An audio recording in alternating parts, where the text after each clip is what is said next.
Welcome once again, my friends, to our evening program of recitations. We are in Canto 4, The Kingdoms of the Little Life, Book 2, the Book of the Traveller of the Worlds of Aurobindo Savitri. We have reached verses 225 through 230. A heavenly process dawned this grey disguise, a fallen ignorance in its covert night. Labor to achieve its dumb, unseemly work, a camouflage of the inconscious need, to release the glory of God in nature's mud. His sight, spiritual and embodying orbs, could pierce through the grey phosphorescent haze and scan the secrets of the shifting flux that animates these mute and solid cells, and leads the thought and longing of the flesh, and the keen lust and hunger of its will.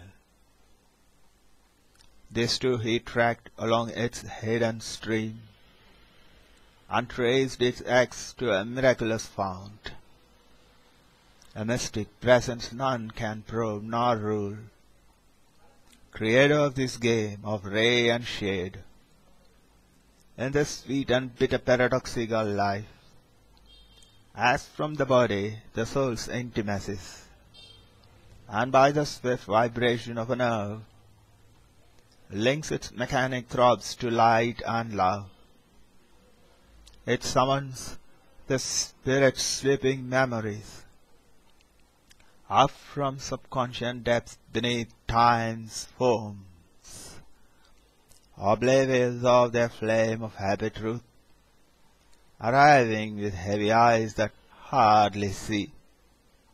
They come disguised as feelings and desires, like weeds upon the surface float a while, and rise and sink on a somnambulist tide.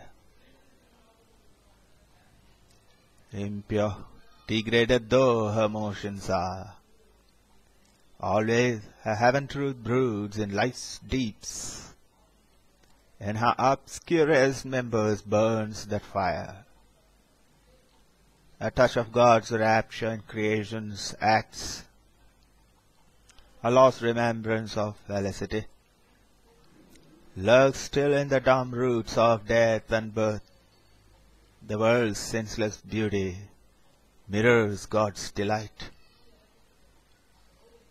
That rapturous smile is secret everywhere. It flows in the wind's breath, in the tree's sap. Its vivid magnificence blooms in leaves and flowers. When life broke through its half rose in the plant, that feels and suffers but cannot move or cry, in beast and in winged bird and thinking man, it made of the heart's rhythm its music's beat. It forced the unconscious tissues to awake, and ask for happiness and earn the pang, and thrill with pleasure and laughter or brief delight, and quiver with pain and crave for ecstasy.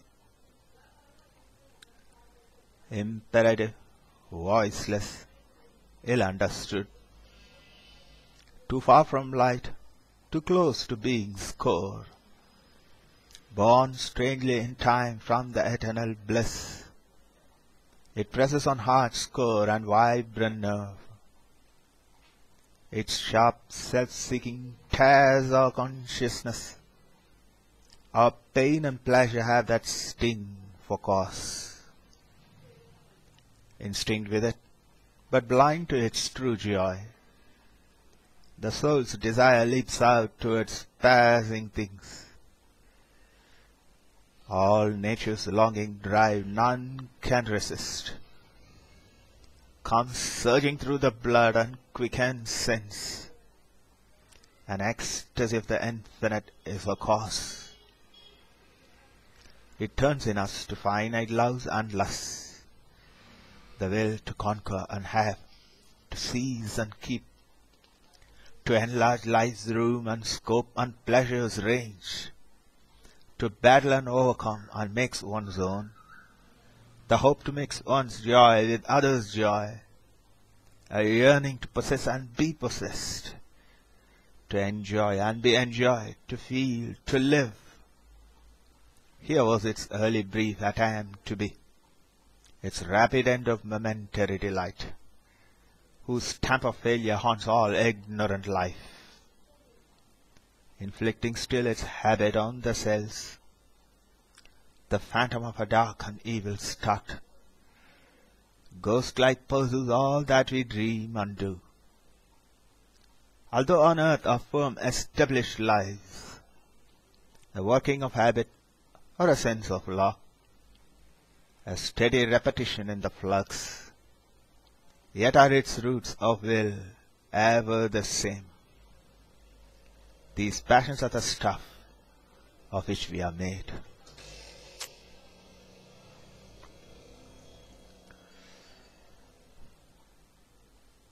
This was the first cry of the awaking world. It clings around us still and clamps the God.